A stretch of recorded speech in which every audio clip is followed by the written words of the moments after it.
Os habéis dado cuenta, ¿no? Que hace unos pocos meses todo Dios estaba hablando de la inflación, nos poníamos las manos en la cabeza de que pasaba ya de este 10% mensual en España, en Europa, en montones de países, y decíamos, es mentira.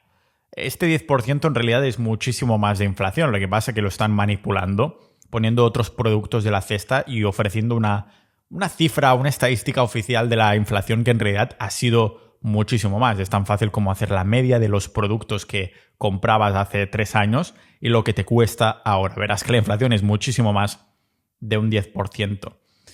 Pero pensando en todo esto, he terminado llegando a la conclusión de que se me había escapado un activo antiinflacionario, un activo de protección para protegernos contra la inflación, que he tenido en la cabeza y le he ido mencionando en este podcast durante los últimos meses, incluso los últimos años, y que cada vez está más dentro mío.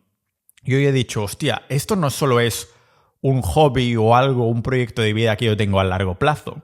Sé que os estoy generando bastante hype, pero quedaros conmigo, porque es importante. Y he pensado, hostia, realmente no es solo algo que quiero hacer como proyecto de vida, sino que incluso es una protección contra la inflación de la que nadie habla. Porque todos la conocemos, esta enemiga nuestra, ¿no? Que todo el mundo no entiende, pero que todo el mundo conoce, esta llamada inflación, que ahora ha estado en boca de todo el mundo y en las carteras de todo Dios, pero que de alguna manera nos hemos ido olvidando de ella poco a poco, como ya hay otras noticias que nos están distrayendo y el dinero, que en el fondo es el tiempo que hemos pasado trabajando, de pronto está siendo olvidado. Esta inflación está siendo olvidada por otras noticias que a quién coño le importa el beso de un entrenador a una tía. Pero claro, de los actores que besan a tías nadie se queja, ¿no? ¿A quién coño le importa? Y después ponen noticias súper dramáticas de todo tipo de estilos que, digo, esto es para que el pilar de que la sociedad funcione al fin y al cabo es la comodidad, es la economía, y si nos pueden distraer con pan y circo, como hacían los romanos, pues entonces giramos la cabeza. Y como mucho para que se hable de esta inflación un poquito en las comidas familiares, a pesar de que los cuñados que la mencionan en la cena de Navidad pues no saben exactamente de qué trata o de qué estrategias utilizar para protegerse uno, ¿no? ¿Protegernos de qué? Porque el propio nombre nos da una pista, inflar. Pero en vez de globos o pelotas, son los precios que suben. Esto lo sabemos de buena pasta. Y otra de las cosas que he comentado es que no solo es la inflación, sino la devaluación de la moneda. Es el hecho de que nuestra divergencia de lo que estamos cobrando y lo que podemos comprar a medida que pasan los años cada vez es peor. Lo irónico es que sí, esta inflación infla los precios. Y digo que es irónico porque entonces también se nos inflan no solo los precios de las cosas, sino también nos inflan las pelotas. ¿Y cómo no se van a inflar si en España la inflación, esta subida de precios media desde 1965 al 2008, antes de la crisis financiera de 2008 y después hasta el 2018, incluso pasando esta crisis, fue de un 2,8% cada año, hasta recientemente, que hemos visto meses de inflaciones de más de 10% o algunos meses, algo totalmente espeluznante y, como digo, seguramente será muchísimo más. Bueno, dejadme rectificar, 10% oficial. 10% oficial. Extraoficialmente sabemos que es mucho más. Yo he visto productos que pasaban del doble, o sea que la subida era del 100%. Y lo que es absolutamente increíble es los medios echando los balones fuera de... Como si... Es que igualmente, aunque la inflación hubiera seguido siendo de este 2,8% anual para siempre, si los salarios no aumentan al mismo ritmo, ¿cómo no va a ser preocupante? Porque claro, es una subida de precios que se va acumulando, del rollo que si la inflación es, o sea, un coste de un producto son 100 euros, el año siguiente son 102,8, pero claro, encima le tienes que añadir otro 2,8, ¿no? 100,5, 108 euros y va subiendo así. Hablamos mucho de la inversión, del interés compuesto, pero nadie se preocupa de este interés compuesto de los precios de las cosas, que ya se ha hecho una pelota muchísimo más grande que la capacidad que tienen los usuarios, las personas, los ciudadanos, de ir amasando cada vez más patrimonio. La mayoría no es así. O dicho de otra manera, que mi dinero parado en la cuenta va perdiendo un 2,8% de valor cada año porque cada vez puedo comprar menos cosas con el dinero que dejamos por ahí. Y aún así hay ciertos activos de protección, yo voy a decir 6, 3 de los cuales habréis oído nombrar. Uno, lógicamente, va a ser Bitcoin, pero hay otros que no habéis pensado de estos y que incluso Bitcoin queda en segundo lugar en cuanto a protección de la inflación con este otro activo. Que digo, esto sería la maldita hostia. Pero la inversión inicial es bastante costosa, la inversión psicológica y mental también lo es, pero creo que vale muchísima la pena. Además, tiene que ir bastante alineado con lo que crees tú que tiene que ser tu estilo de vida y vamos a ver el por qué. Así que esta es la mejor estrategia para protegerse de la inflación, de la hiperinflación e incluso de la devaluación del dinero. Es verdad que es un tipo de activo que no es apto para todo el mundo a nivel psicológico, pero sin duda me encaja a mí de forma perfecta y os lo voy a desvelar aquí en este podcast multipotencial de Pau Ninja.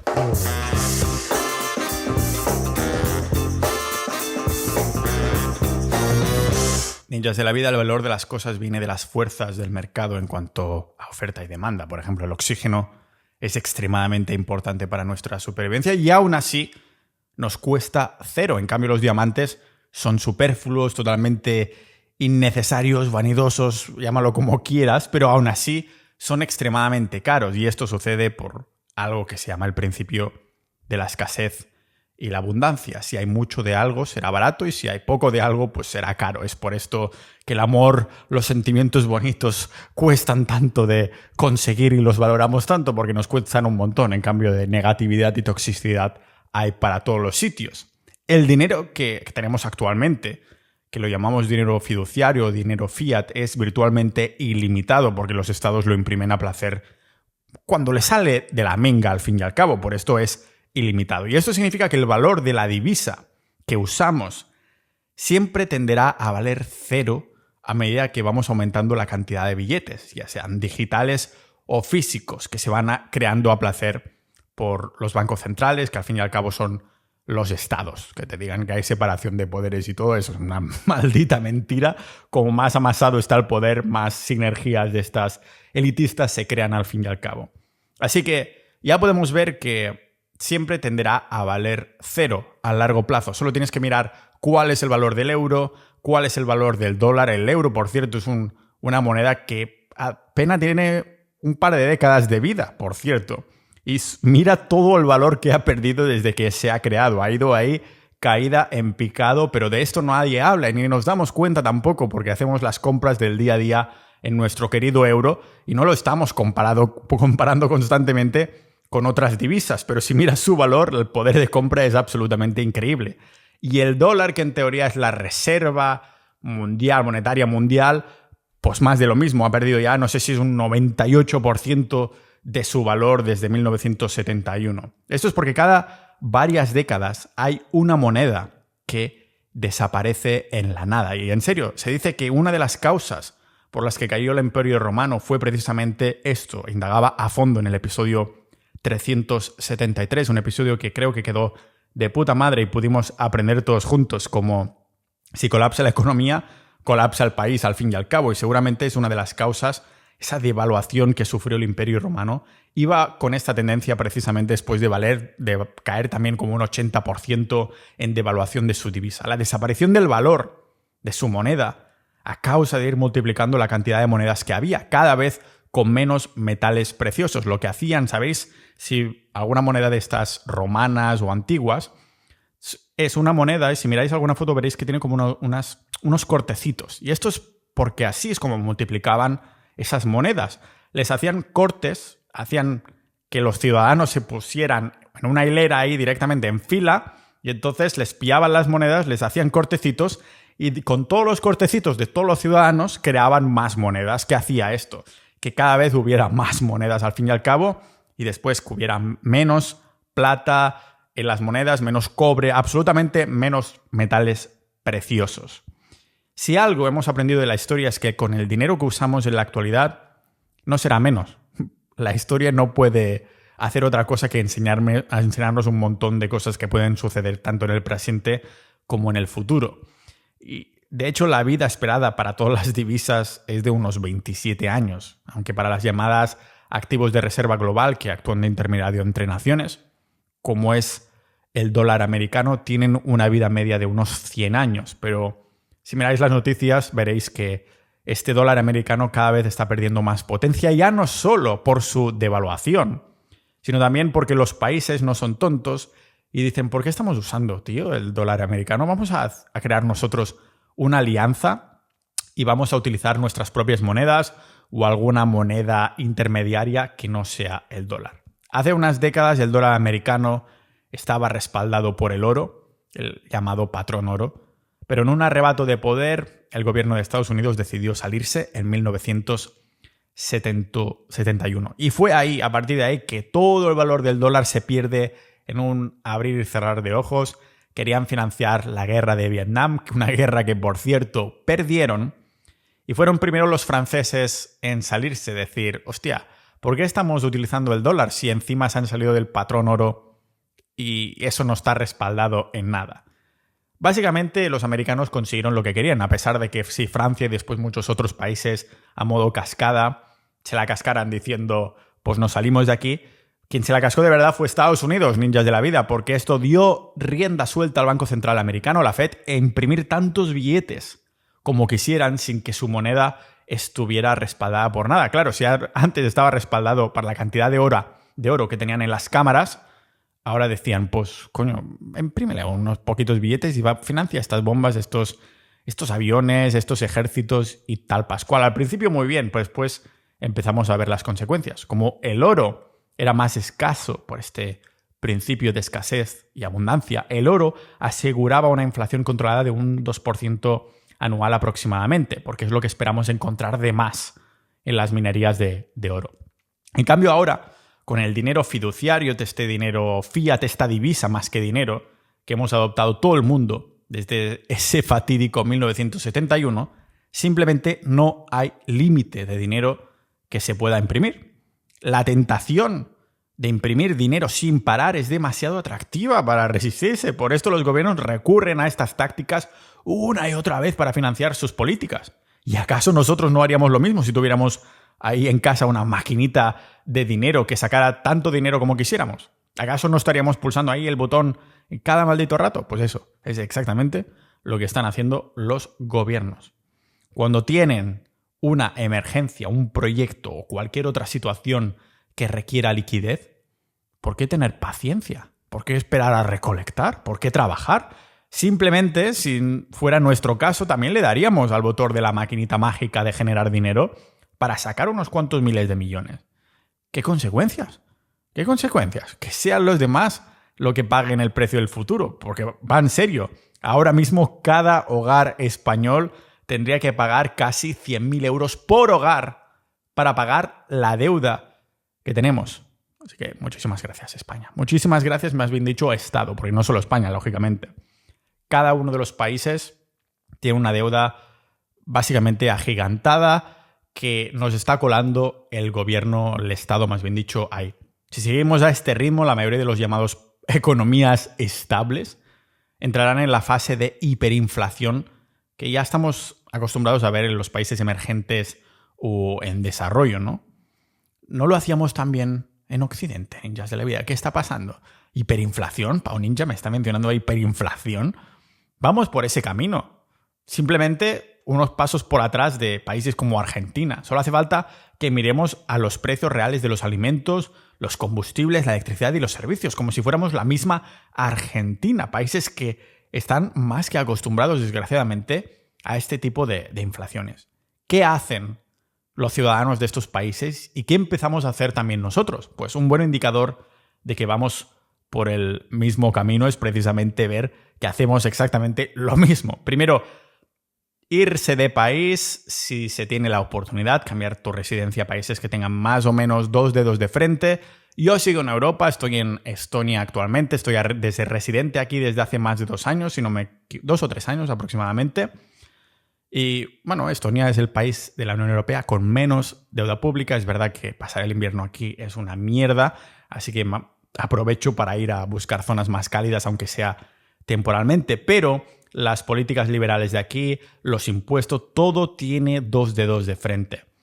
Segunda cosa que podemos hacer, en el momento que estos ciudadanos de Argentina o estos países con esta inflación y es algo que vamos a empezar a ver hacer a las personas de los países, entre comillas, desarrollados, es que en el momento que reciben dinero, lo gastan o lo invierten lo más rápido que puedan. Porque, claro, ahorrar, si se fueran a ahorrar, esperar un solo día antes de moverlo significaría pérdida inmediata de poder adquisitivo, porque mañana tu dinero va a valer menos. Es decir, que el tiempo que hemos usado para trabajar, mañana va a valer menos si no lo gastamos ya o si no lo invertimos. Si nos ponemos a ahorrar el dinero, no vas a poder ahorrar porque dentro de poco este dinero va a valer muchísimo menos. Y tercero, si no lo gastan, lo cambian a divisas que teóricamente son más estables, como es el dólar americano, que puedan después venderse más tarde al conservar un poquito más de valor durante más tiempo. Pero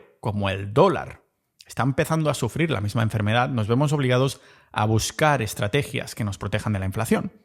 Cada una de estas estrategias que vamos a mencionar hoy aquí, Ninjas de la Vida, en el fondo se pueden clasificar de dos maneras distintas de actuar, como con dos pilares.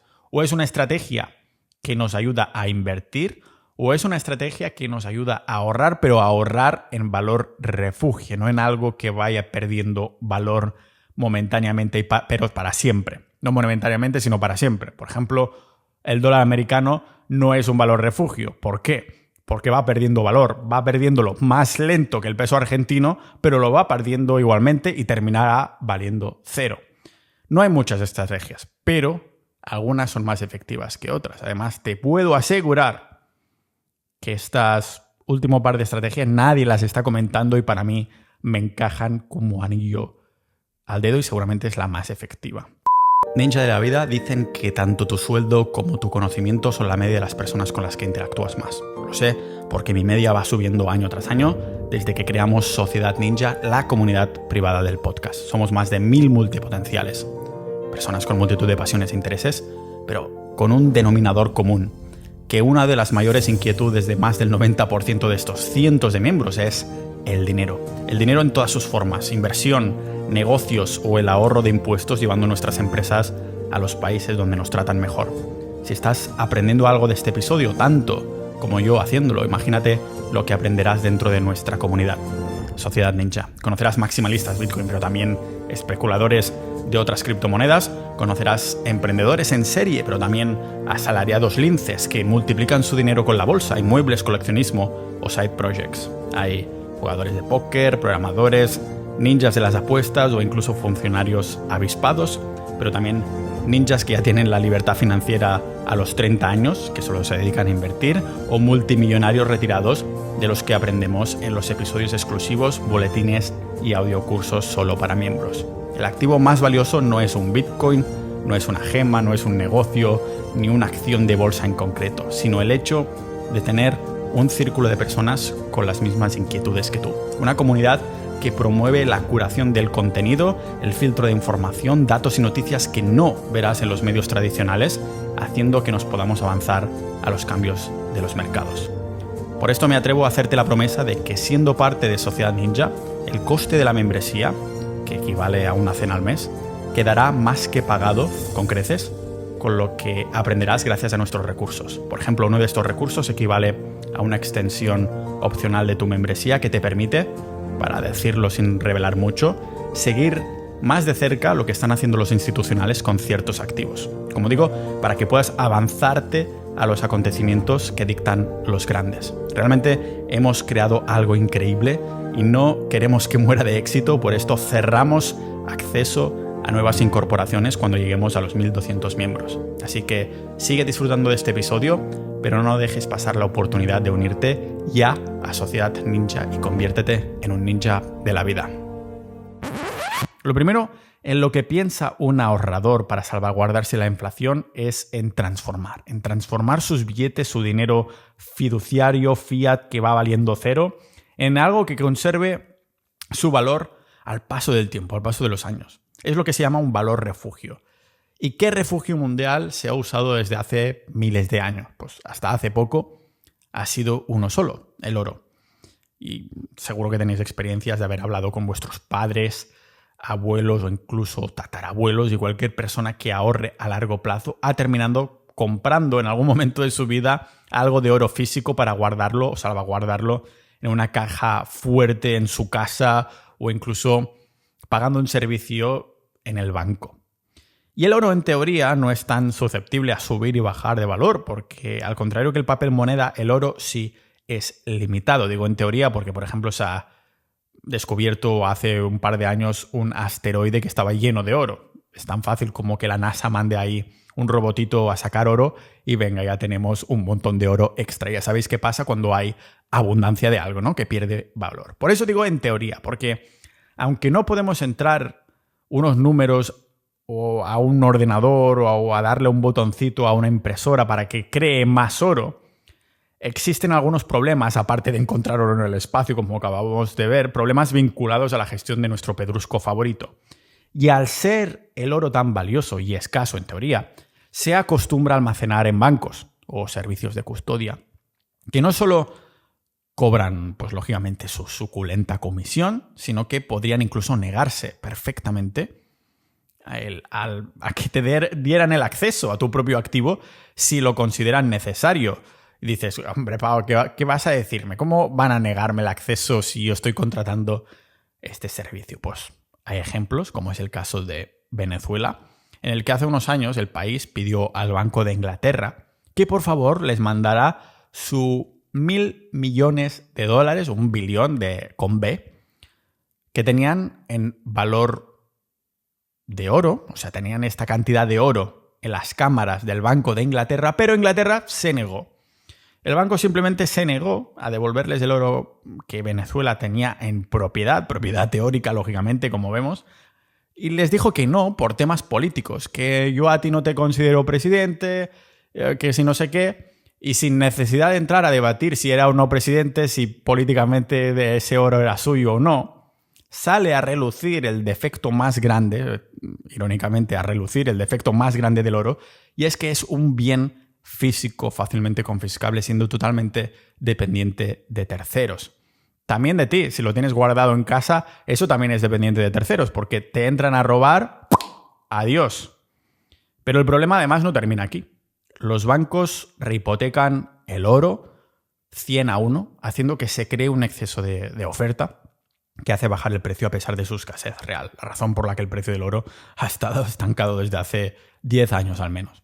Pues sí, el oro es descentralizado, teóricamente, pero al ser físico, analógico y arcaico, lo hace totalmente dependiente de la logística, de la gestión, de cómo lo manejamos físicamente. O sea que a efectos prácticos es centralizado, a efectos prácticos es confiscable, a efectos prácticos es censurable y manipulable por los mismos intermediarios que prometían protegerlo. Y esto sin contar lo caro que es, caro de asegurar, caro de transferir, caro de transportar, caro de verificar. Por eso me pregunto, ¿tiene cabida el oro como protección a la inflación, un activo que es analógico, en una economía cada vez más digital? Yo opino que no. Y ya sabéis que vendí mi oro, que tenía unos cuantos lingotitos, tuve además un susto donde me perdieron la mitad por miles de euros. Y esta experiencia la agradezco, porque entonces agradezco que me pasara cuando no lo necesitaba, que no cuando realmente hubiera necesitado vender o simplemente traspasar o cambiar oro. Por esto muchos piensan que será un buen momento para invertir, por ejemplo, en los llamados fondos indexados. Los fondos indexados son unos fondos de inversión en los que se invierte en un índice, que es un mercado al completo. Por ejemplo, si quieres invertir en todo el mercado americano, entonces invertirás en un fondo que invierte en el S&P 500, que es el índice bursátil de Estados Unidos, donde están ahí metiendo dinero a 500 empresas de golpe. Eso significa que solo con poner 100 euritos ahí, en unos fondos indexados del S&P 500, ya estaría súper diversificado, ¿no? Invirtiendo en 500 empresas en porcentajes distintos dependiendo de si cotizan más o menos. Ya sabéis que yo estuve en fondos indexados. Fue de las primeras inversiones que hice cuando aprendí más allá de las finanzas y empecé a emprender sobre las inversiones. Los fondos como estos de gestión pasiva, los fondos indexados, dije, ¡buah! Tiene todo el sentido del mundo. El problema es que aprendí sobre los fondos indexados antes de aprender sobre las bases de lo que es el dinero. O sea que a efectos prácticos, precisamente este es el problema de los fondos indexados, que no nos salvarán de la inflación. Mientras que el último año la inflación oficial, ya digo, porque en realidad ha sido de mucho más, ha fluctuado de un 5 a un 10%, resulta que el SP500 solo ha subido un 4%. Pero este no es el problema principal. Aunque el SP500 hubiera subido un 10 o incluso un 20%, lo nunca visto, en una inversión en un fondo indexado, fijaros que las acciones que posees, cuando inviertes en un fondo indexado, dices, vale, tengo una posición en este fondo y por lo tanto tengo porcentajes en todas estas empresas. Pero la posición que tienes en ese fondo indexado está representado por una de estas monedas de mentira, las fiat, las fiduciarias, ya sea dólar americano, euro, franco, suizo, no importa cuál. Lo que importa es que aparte de la inflación, tienes que descontarle la devaluación de la moneda, de lo que ya hablaba a fondo en el episodio 431, que en lenguaje ninja significa la pérdida de poder real de compra. La pérdida de poder de compra. Tienes que restarle. Vale, he ganado 20%, ya, pero a lo mejor este año has perdido un 30% en la devaluación de la moneda, que es lo que se ha perdido en los últimos, no sé, 5 o 10 años. Algo que va mucho más allá de la inflación, porque con la inversión en acciones sigues poseyendo ese dinero que se devalúa. Es decir, tienes una posición de 100 euros en un fondo indexado que quizá te ha dado 10 euros de beneficio, un 10% no está nada mal, y ahora mismo es totalmente irreal. Pero es que resulta que lo que compraste ayer en el súper ahora sí te costaba 100 euros, pero hoy te cuesta 120. Es decir, estás perdiendo dinero a pesar de ganar, teóricamente, en fondos indexados. Un ejemplo que pongo yo es que hace unos años la bolsa de Venezuela fue la que más rentabilidad trajo. Los que habían invertido 1 millón en el mercado bursátil, en la bolsa de Venezuela, lo que se encontraron es que sí, tuvieron, no sé, me lo invento, un 500% de ganancia, pero por la devaluación de su moneda terminaron perdiendo dinero. Esto pone de manifiesto uno de los máximos problemas. Y sí, Venezuela es el caso extremo, pero es el caso extremo en cuanto a la velocidad en cómo se devalúa su moneda. Nosotros, dólar americano, euro, franco suizo, no importa, vamos en exactamente la misma dirección. Y sí, hay la gestión activa, si eres muy bueno, has aprendido de trading, pues a lo mejor sí te puede servir. Dices, yo no invierto en indexados, sino que tengo ciertas acciones, además gano muchísimo más, un 20, 30, 40%. Esto te lo puedo comprar, pero muchos de nosotros no queremos hacer un trabajo, aprender a hacer trading, ¿de acuerdo? Estamos hablando de una gestión pasiva en este caso. Entonces, claro, dirás, vale, pues voy a invertir en lo que mis padres y abuelos me han recomendado siempre, que es el ladrillo. El ladrillo es una forma de convertir el trabajo duro en algo también duro y tangible, que al contrario del dinero fiduciario totalmente centralizado, no puede ser controlado por los estados este ladrillo. O sí puede ser controlado. Desgraciadamente, para los inversores en bienes raíces, los inmuebles, también ha habido un cambio de paradigma. A peor, claro, como es de esperar del Estado español o de los estados europeos, de toda la sociedad occidental. Mientras que España, la inflación subía algunos meses a más del 10%, el Estado sacaba una ley que obligaba a los propietarios a no poder subir el alquiler más de un 2% a sus inquilinos. ¿Qué significa esto a efectos prácticos? Que por primera vez de la historia sale más a cuenta alquilar que ser un propietario que alquila su vivienda. El ganador es el inquilino en vez del propietario, el propietario que ha invertido cientos de miles de euros en un inmueble. Pero la cosa aún se pone peor, y es que los que han podido acumular propiedades saben de buena pasta que a nivel fiscal, a nivel hacienda, a nivel la renta, le salía a cuenta no tener más de 10 viviendas, porque de lo contrario, Hacienda, la agencia tributaria, pasarías a ser considerado para ellos un gran tenedor. O sea, que pasarías más por caja, vaya. Que si tienes más de 10 viviendas, pues entonces Hacienda dice, dame más impuestos, págame más impuestos. Pues aquí lo tenemos, una nueva ley en la que ahora alguien que tiene más de 5 pisos es un gran tenedor.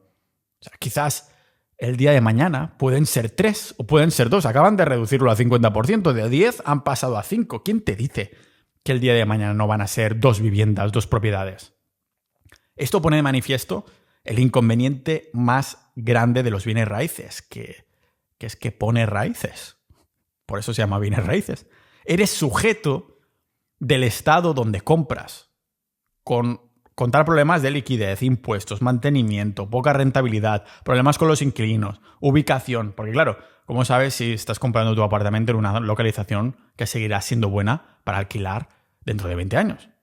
Invertir en activos que no son portátiles hace que haya un montón de riesgos políticos, económicos o del entorno, de falta de seguridad. Recordemos que en España, cuando compras un inmueble, no estás comprando la propiedad, sino la titularidad, que a nivel legal es muy distinto. Los inmuebles en España no es como comprar un terreno en Estados Unidos. Ahí los Amish tienen total potestad ante sus propiedades, sus terrenos, no como en la mayoría de países de Europa.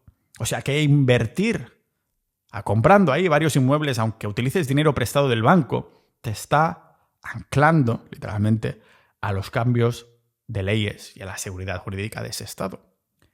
Pero, y aquí entramos en lo que os comentaba al principio, no veo todos los inmuebles como una mala inversión.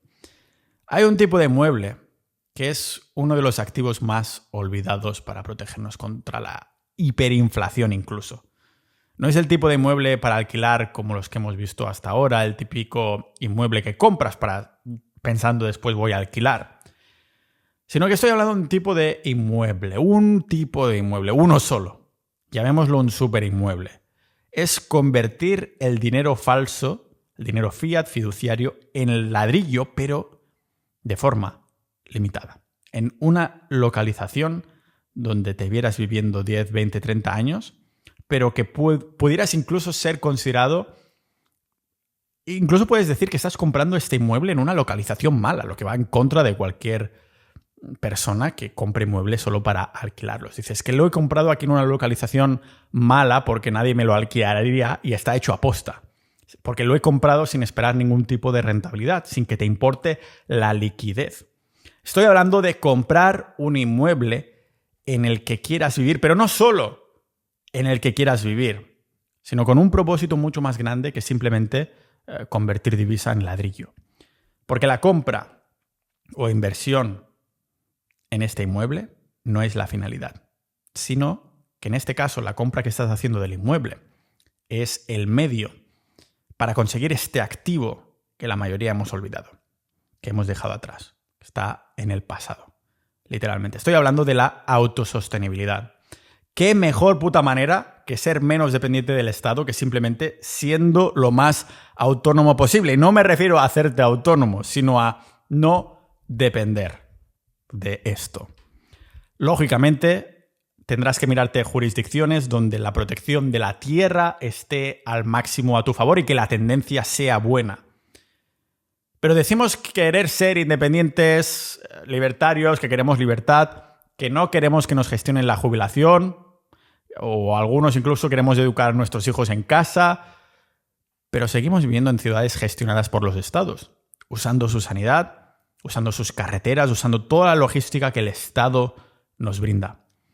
Imagina aprender a cazar, despedazar, a plantar incluso, si alguna plantita te metes por ahí, a generar tu propia electricidad, a saber cómo recolectar agua de la lluvia, incluso a almacenar tu alimento y órganos para el largo plazo. El problema principal que presenta invertir en un proyecto autosostenible, un sitio en el que quieras estar para siempre, es esto. Que decir para siempre suena eterno, a que no puedes hacer marcha atrás casi. Yo estoy en este punto, en no saber exactamente dónde quiero mi base o bases, pero querer un proyecto autosostenible en los próximos años cercanos, el que sigo explorando qué localizaciones del mundo puede haber una buena tendencia a largo placista, porque las leyes del Estado pueden cambiar, pero es menos probable que vayan a peor si el último par de décadas han ido a mejor y siguen a mejor.